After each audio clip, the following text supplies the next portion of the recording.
Hello বন্ধুরা, শুভ সকাল। রবিবারের শুভ দুপুর একই সঙ্গে বললাম, কারণ রবিবারের মেনু আজকে যেটা রান্না করব সেটা তোমাদের সঙ্গে আজকে শেয়ার করছি। বাড়ির সামান্য কিছু উপকরণ দিয়ে বানিয়ে ফেলবো একদম দুর্দান্ত গালে জল আসার একটা রেসিপি। তার জন্য সকালে উঠে আমি বাসমতি চালটাকে এখন ভিজিয়ে দেবো। বাজার চলে এসেছে।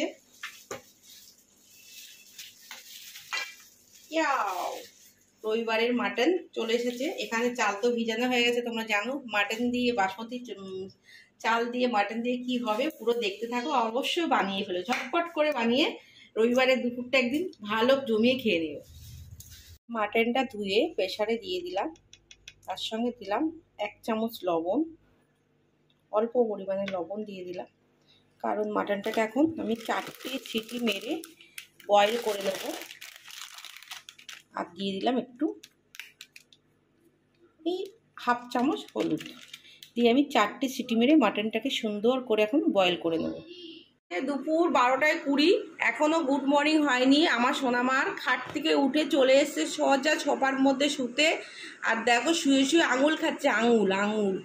হ্যাঁ, আর এত বদমাইশ, রাতে সারা রাত ঘুমায় না, আর দুপুর সারা দিন ঘুমায়, তাই তো? হ্যাঁ কি না? হ্যাঁ কি না বলো বলো বলো। জানি তো করে ফুটছে।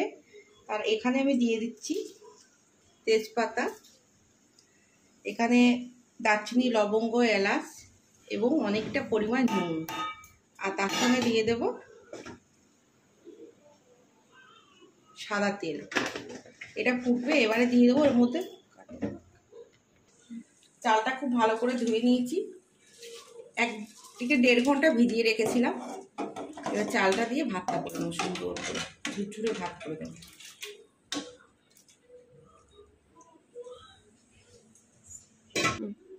এখানে মাটন সেদ্ধ করতে দিয়েছিলাম, 5টা সিটি মেরেছিলাম। মাটনটা এখন খোলা হচ্ছে। একটু ছিল নুন আর হলুদ দিয়ে এখন মাটনটা খুলে নেই, ঢালছি আমি।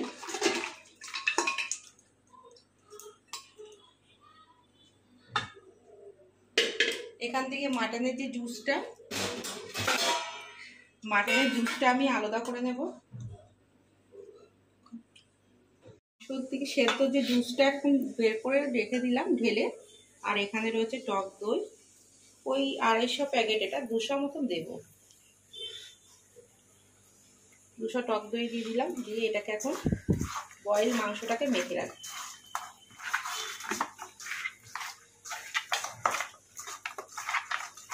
এভাবে মেখে রাখবো, মানে পুরো রেডি, মানে হচ্ছে রাইসটা যতক্ষণ না হচ্ছে মেখে রাখবো। এবার তারপরে এটাকে কষা শুরু করবো। রাইসটা সেদ্ধ হয়ে গেছে এখন, মানে 3 ভাগের থেকে 2 ভাগ সেদ্ধ হয়েছে, আর 1 ভাগ শক্ত যেমন থাকে রেখে দিতে হবে। সেদ্ধ বেশি হয়ে গেলে কিন্তু ভালো হবে না বিরিয়ানিটা, এই জন্য ঝুরঝুরে রাইস একদম জন্য হয়।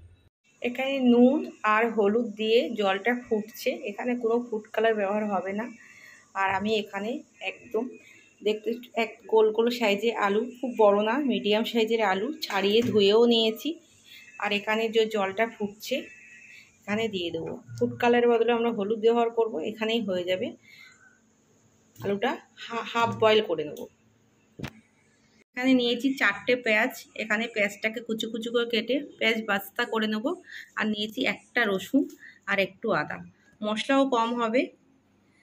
আলুটা হাফ বয়েল হয়ে গেছে এবং কি সুন্দর হলুদ হয়েছে, মানে কালার ছাড়াও হলুদ দিয়েও কিন্তু আমরা রং আনতে পারবো।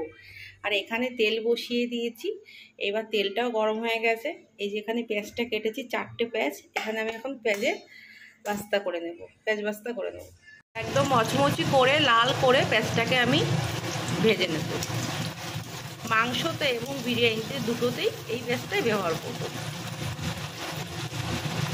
এখানে বিরিয়ানি যেটুকু মশলা দরকার নিয়ে নিয়েছি। এখানে দুধ 1 কাপের একটু বেশি, আর সঙ্গে নিয়েছি এই যে আতর, আর মাত্র 10 টাকার একটা বিরিয়ানির মশলা, গোলাপ জল, কেওড়া জল, গোলাপ জল, এখানে নুন, চিনি, তার সঙ্গে লঙ্কা গুঁড়ো অল্প পরিমাণে, এগুলো সব। আর তার সঙ্গে যেটা আমি বানাই সেটা হলো দারচিনি, লবঙ্গ, এলাচ, আর তার সঙ্গে গোলমরিচ। এটা আমি গুঁড়ো করে দুধটার মধ্যে দিয়ে দেবো। এটা দেখো মচমচি, একদম গরম মচমচি করে ভেজে নিয়েছি একদম পেঁয়াজটাকে। আর সেই পেঁয়াজ ভাজা তেলে আমি এখন আলুটাকে ভাজা বসিয়ে দিই।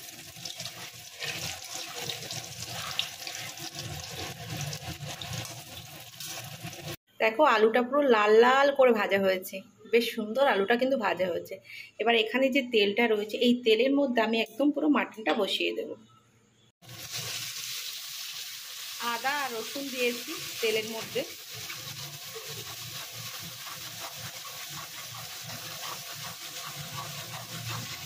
আদা রসুনটা খুব ভালো করে ভাজতে হবে। সেই দই দিয়ে ম্যাগনেট করা মাংস বয়েল করে 4টে সিটি দিয়ে বয়েল করার পরে যে ম্যাগনেট করেছিলাম মাংস পুরো 1 ঘন্টা হয়ে গেছে ম্যাগনেট করে আছে। এবার এই মাংসটাকে আমি আদা রসুন পেস্ট ভাজা হয়ে গেলে আমি এখানে কড়াই তুলে দেবো। আদা রসুনটা প্রায় হয়েও এসেছে, গন্ধটা চলেও গেছে। আর আমার চিমনি চলছে বলে হয়তো কথা তোমরা ঠিক করে শুনতে পাচ্ছ না, পাবে না। আর এবার আমি বয়েল করা মাংসটাকে দিয়ে দেবো।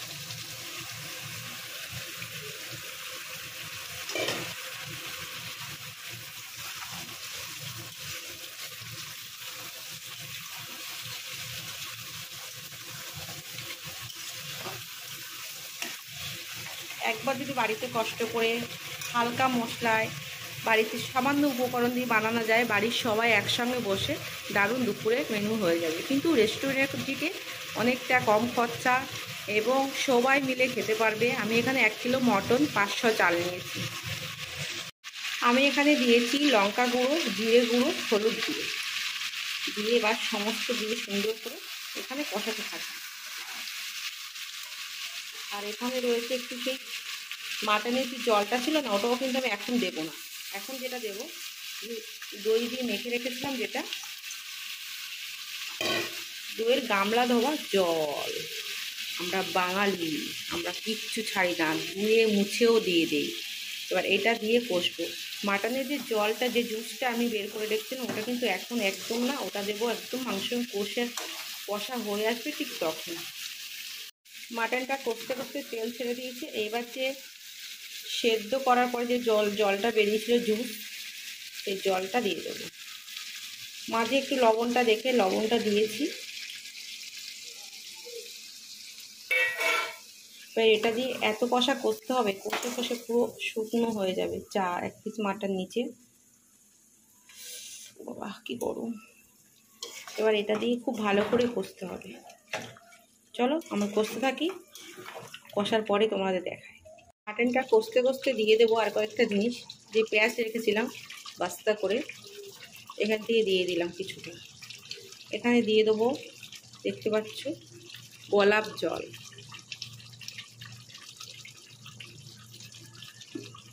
তারপর দিয়ে দেবো কেওড়া জল। পুরো এটা দিয়ে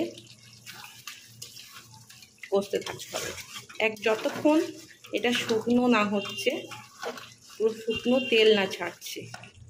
মোটামুটি সব রেডি হয়ে গেছে। দুধের মধ্যে গোলমরিচ, দারচিনি, লবঙ্গ, এলাচ গুঁড়ো করে দিয়ে দিয়েছি। এখানে আমি সব ঢেলে দেবো দুধের মধ্যে একে একে। এখানে যাচ্ছে কেওড়া জল পরিমাণ মতন, আমার একটা আইডিয়ার মতন করে দিয়ে দিই, আমি জানি কতটা লাগবে। আর এখানে দিয়ে দিলাম গোলাপ জল। আর এই যে বিরিয়ানির মাত্র 10 টাকার মশলা, এই মশলাটা পুরোটাই দিয়ে দেব। আর দিয়েছি নুন, আর এখানে দিয়েছি চিনি দিয়ে এটাকে পুরো ভালো করে আমি এটা ছিটিয়ে ছিটিয়ে পুরো, এই জিনিসটা মেন, এটা বানিয়ে ফেললাম সুন্দর করে। তোমরা এরকমভাবে বানিয়ে ফেলবে, খুব সামান্য উপকরণ দিয়ে একদম রেস্টুরেন্ট থেকেও ভালো হবে। বেশি কিছু বিরিয়ানিতে লাগে না, যত কিছু দেখানো হয়। এটাই যদি তুমি বিরিয়ানি বানাও, মাটনটা আর ঘিটা কিন্তু আমি সবার লাস্টে অ্যাড করব। তো মোটামুটি এটাও রেডি হয়ে গেছে মোটামুটি সব গুছিয়ে। এবার মেন বিরিয়ানিটা দমে দেওয়ার ব্যাপার আছে। তার আগে মাটনটা কত দূর হলো তোমাদেরকে দেখাই। ফাইনালি আমাদের মাটন কষা হয়ে গেছে। বিরিয়ানির মাটন দারুণ সেন্ট বেরিয়েছে, তোমাদেরকে কিন্তু শোকাতে পারছি না। একদম রেডি হয়ে গেছে। এবার মেন স্টেপ বিরিয়ানি দমে দেওয়া। এবার দমে দেওয়া আমি, তার জন্যে মাটনটা এবার হয়ে গেছে। দেখো কাঁটাও ছাড়িয়ে গেছে, এত সুন্দর বয়েল হয়েছে, এখানে কাঁটা ছাড়িয়ে ছাড়িয়ে গেছে। চলো এবার দমে দেবো মাটনটা। সমস্ত উপকরণ রেডি। আলু ভাজা এখানে সুন্দর করে দেখতে পাচ্ছ, এখানে পেঁয়াজ ভাজা করা রয়েছে, এখানে রাইস সেদ্ধ, এখানে পুরো কষা কষা পুরো মাটন। এটা হলো পাত্র, এটাতেই বসাবো। আর এখানে দুধ, কেওড়া জল, গোলাপ জল, যত বিরিয়ানি মশলা সব কিছু দিয়ে রেডি করা হয়ে গেছে। ঘি কিন্তু আমি লাস্টে অ্যাড করবো। তাহলে বিরিয়ানিটা এখন সাজানো হচ্ছে কি ভাই দেখো। আলুটা দিয়ে দিলাম, আলুটা দেওয়ার পরে আমি মাটনটা দিয়ে দেবো। মাটন একদম হাত থেকে ছাড়িয়ে গেছে, মানে এত ভালো সেদ্ধ হয়েছে। বিরিয়ানির মাটন সেদ্ধ ভালো না হলে হয় না। গন্ধ তো বিশাল বেরিয়েছে। মাটনটা পুরো দিয়ে দিলাম, একটুখানি রইল। মাটনটা দেওয়ার পরে আমি এখানে একটু এই যে জলটা করেছিলাম সব কিছু দিয়ে একটু দিয়ে দিলাম। তারপরে আমি আস্তে আস্তে অল্প এখান থেকে রাইসটা আছে, রাইসটা দিতে থাকবো।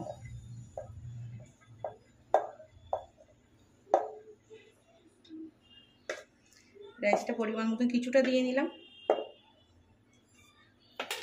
এখান দিয়ে দেওয়ার পরে আমি এই জলটাকে আবার ছিটিয়ে ছিটিয়ে দেবো এর মধ্যে। মানে এখানে সমস্ত উপকরণ দেওয়া রয়েছে, এখানে আলাদা করে আর কিছু দেওয়ার দরকার নেই। এবং বাদবাকি যে মাটনটুকু আছে এখানে একটু দিয়ে দিলাম। মাটন যেভাবে হয়ে গেছে আমার আলাদা করে আর নিচে দেওয়া না হলেও চলবে। মাটন যেভাবে আমার তৈরি হয়ে গেছে এই মুহূর্তে।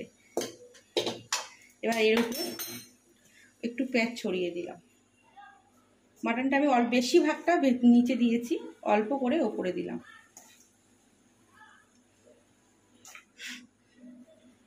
রাইসটা আজকে একটু বেশি হয়ে গেছে মনে হচ্ছে, যাই হোক হয়ে যাবে।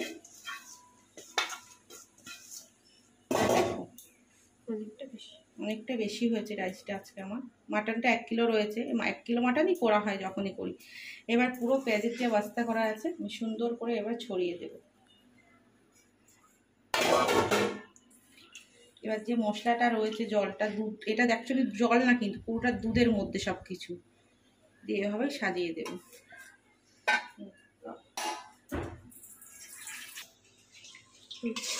অল্প করে জল নিয়েছি কড়াটা, কেন প্রথমে শুধু দই মশলার কাজ।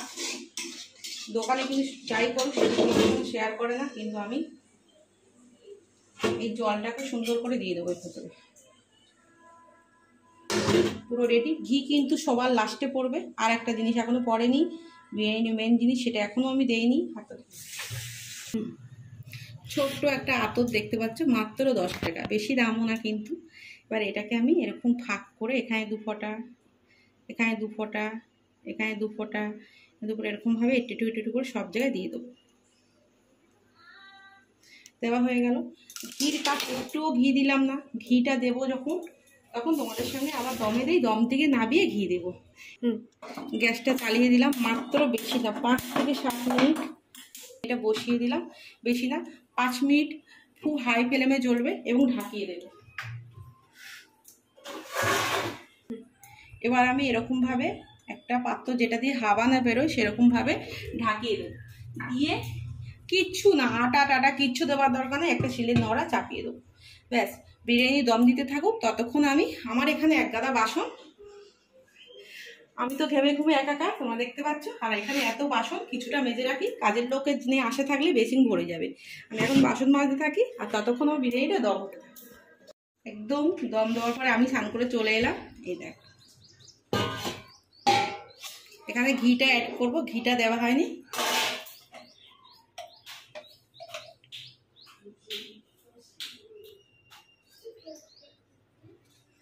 এখন তো পুরোটা খাওয়া হবে না, ঘিটা এবার কাটা মাটা দেখো বিরিয়ানি কেমন হয়েছে তোমাদের সঙ্গে একটু শেয়ার করি। একটু কাটিয়ে নেব মানে আমরা খাওয়ার জন্য।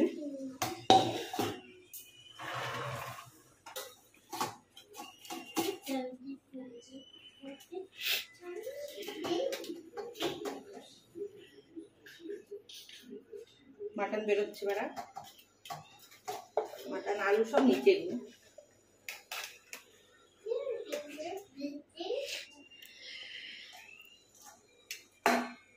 এই যে কাটা ছাড়ি হাড় বেরিয়ে গেছে, মানে মাংস ছেড়ে গেছে।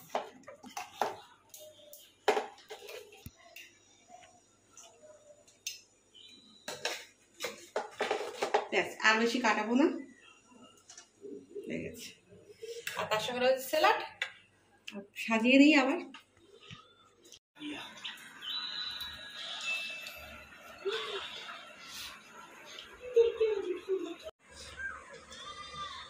Excusez-moi, on peut faire la queue?